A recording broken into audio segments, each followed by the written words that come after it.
भोपाल में कुछ देर में शुरू होगी शिवराज कैबिनेट की अहम बैठक। कई अहम प्रस्तावों पर मंजूरी मिलेगी। बैठक में गैस पीड़ितों की पेंशन योजना लागू हो सकती है। 4,500 विधवाओं को दी जाएगी 1,000 रुपए की पेंशन।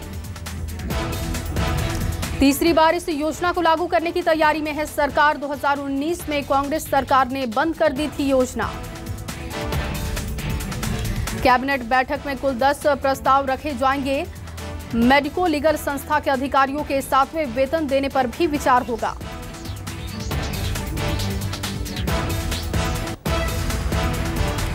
मंत्री विश्वास सारंग ने भी जनसंख्या नीति का समर्थन किया है। कहा, आने वाली पीढ़ी के लिए कानून बेहद जरूरी। छत्तीसगढ़ में न्यूज 24 मध्य प्रदेश छत्तीसगढ़ की मुहिम का बड़ा असर हुआ। साक्षी दुबे खुदकुशी मामले में एम्स ने बनाई जांच कमेटी। 14 जुलाई को आएगा एमपी बोर्ड के 10वीं का रिजल्ट। शाम 4 बजे के बाद विद्यार्थी देख सकेंगे अपना रिजल्ट। कोरोना की वजह से रद्द की गई थी 10वीं बोर्ड की परीक्षा। रिवीजन टेस्ट और प्री बोर्ड के परीक्षा के आधार पर जारी होगा रिजल्ट। एमपी में दिख रहा है आकाशीय बिजली का कहर। प्रदेश के अलग अलग जिलों में कुल 12 लोगों की जान गई। सीएम शिवराज ने ट्वीट कर जताया दुख। लिखा, ईश्वर इन दिवंगत आत्माओं को शांति और परिजनों को ये पीड़ा सहने की शांति दे। एमपी के कई हिस्सों में अभी भी गरज चमक के साथ बारिश के आसार हैं। मौसम विभाग ने जारी किया है अलर्ट। छत्तीसगढ़ में बसों की रफ्तार पर लगा ब्रेक। प्रदेश की 12,000 बसों का संचालन रोका गया। 2 सूत्रीय मांगों को लेकर प्रदर्शन कर रहे बस ऑपरेटर्स। बसों का किराया 40% बढ़ाने की हो रही है मांग। इस्तेमाल न होने वाली बसों की टैक्स में राहत देने की भी मांग है। पेट्रोल डीजल की बढ़ी कीमतों को लेकर भी नाराजगी है। बसों का संचालन न होने की वजह से यात्रियों की परेशानी बढ़ी। दूसरे राज्य में जाने वाले बसों को भी बंद किया गया। जबलपुर हाई कोर्ट में 27% ओबीसी आरक्षण पर सुनवाई आज है। आरक्षण से संबंधित 73 याचिकाओं पर होगी सुनवाई। फिलहाल एमपी में 27% ओबीसी आरक्षण पर लगी है रोक। प्रदेश सरकार आबादी के हिसाब से देना चाहती है आरक्षण। हाई कोर्ट ने इस मामले में प्रदेश सरकार से जवाब भी मांगा है।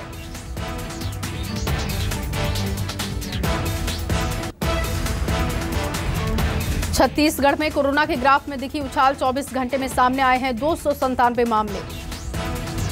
प्रदेश में कोरोना से मरने वालों की संख्या में कमी आई है। एक दिन में किसी भी व्यक्ति की जान नहीं गई। राज्य में एक्टिव मरीजों की संख्या 4,000 के पार है। राजधानी रायपुर में सामने आए 18 नए मामले। बीजापुर में सामने आए 24 नए मरीज। सुकमा में 35 नए संक्रमितों की पहचान। बीते 24 घंटे में कोरबा में 5 मरीज सामने आए तो वहीं दंतेवाड़ा में 8 लोगों की पहचान की गई। कोरोना पर आईएमए की चेतावनी। कहा, तीसरी लहर करीब। टूरिज्म और धार्मिक यात्राओं को कुछ महीने रोका जा सकता है। ये चेतावनी तब आई है जब देश के कई हिस्सों को अनलॉक कर दिया गया। टूरिस्ट स्पॉट पर लोगों की भारी भीड़ दिखाई दे रही है। आईएमए ने कहा कि देखकर बहुत दुख हो रहा है कि देश के कई हिस्सों में जनता और सरकार दोनों ही लापरवाह है। हैदराबाद विश्वविद्यालय के कुलपति रहे एक वरिष्ठ भौतिक शास्त्री का दावा है कि 4 जुलाई से कोरोना की तीसरी लहर शुरू हो चुकी है। डॉक्टर विपिन श्रीवास्तव ने पिछले 463 दिन में संक्रमण का अध्ययन करने के बाद ये दावा किया। सूरजपुर में कोरोना से बचाव के लिए रोको टोको अभियान की शुरुआत की गई। नियमों का पालन करते दिखाई दिए लोग। कोंडा गांव में कोरोना की तीसरी लहर ने दिया दस्तक। तहसील कार्यालय में एक साथ 6 कर्मचारी पॉजिटिव पाए गए। बस्तर में धूमधाम से मनाया गया गोंचा पर्व। रथ यात्रा में शामिल होकर लोगों ने भगवान जगन्नाथ के दर्शन किए। बिलासपुर में कॉलेज से कंप्यूटर चोरी करने वाला चोर गिरफ्तार किया गया। पुलिस ने चोर से बरामद किए 2 नए कंप्यूटर। सरगुजा में व्यापारियों से ठगी करने वाली महिला ठग गिरफ्तार की गई। महिला पर शहर के अलग अलग व्यापारियों से 20 लाख से ज्यादा की ठगी का आरोप है। यूपी के लखनऊ से गिरफ्तार अलकायदा के दोनों आतंकियों को 14 दिन की रिमांड पर भेजा गया। पूछताछ में कई बड़े खुलासे होंगे। आईबी की रिपोर्ट के मुताबिक राम मंदिर पर फैसला आने के बाद से ये आतंकी सीरियल ब्लास्ट की साजिश कर रहे थे। सीरियल ब्लास्ट के लिए अलकायदा ने मॉड्यूल खड़ा किया था। नए लड़कों की भर्ती भी की गई थी। अलकायदा ने फिदायनी दस्ता तैयार किया। लड़कों को बम बनाने की ट्रेनिंग भी दी गई। दस्ते में शामिल 7 लड़कों ने 2 साल पहले अयोध्या में बाइक से घूमकर राम जन्मभूमि की रेकी भी की थी।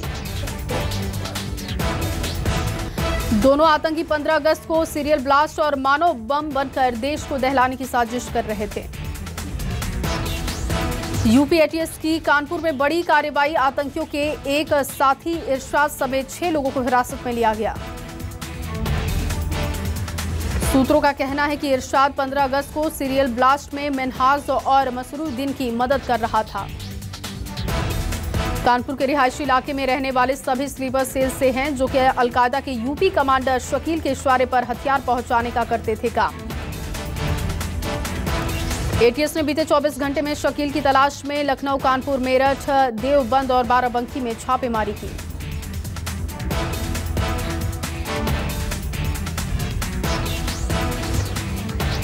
नई कास्ट के साथ पवित्र रिश्ता की शुरुआत कर दी गई है। अर्चना और मानव की पहली झलक देखने को मिली।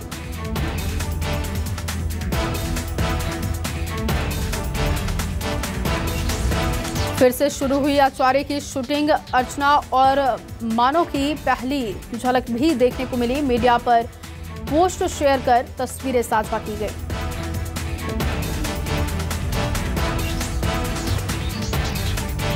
रामचरण ने शुरू की आचार्य की शूटिंग। वहीं दूसरी तरफ सारा अली खां पहुंची कामाख्या देवी मंदिर, मां का लिया आशीर्वाद।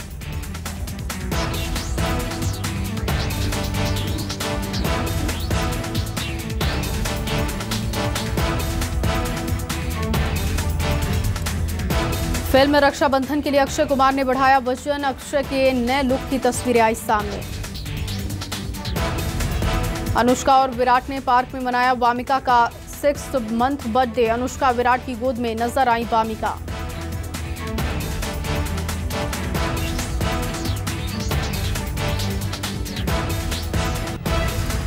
राधिका मदान का सामने आया बयान। ऑडिशन से शेप बदलने और सर्जरी की दी गई थी सलाह। 1.5 साल तक नहीं मिला था कोई काम।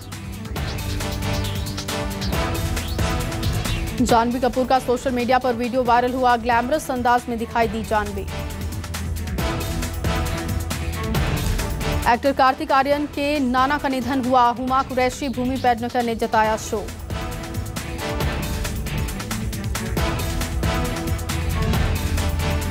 स्पाइस जेट ने 8 नए विमानों की शुरुआत कर दी है। मध्य प्रदेश को महाराष्ट्र और गुजरात से जोड़ने वाली 8 नई उड़ानों की शुरुआत की गई।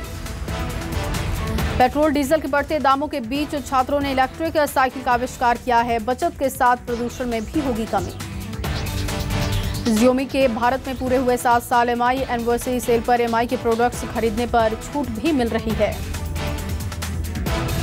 टेक्नो कैमनॉन 17 जल्द होगा भारत में लॉन्च। टीजर पर भी हुआ रिलीज। 26 जुलाई से शुरू होगी इसकी बिक्री।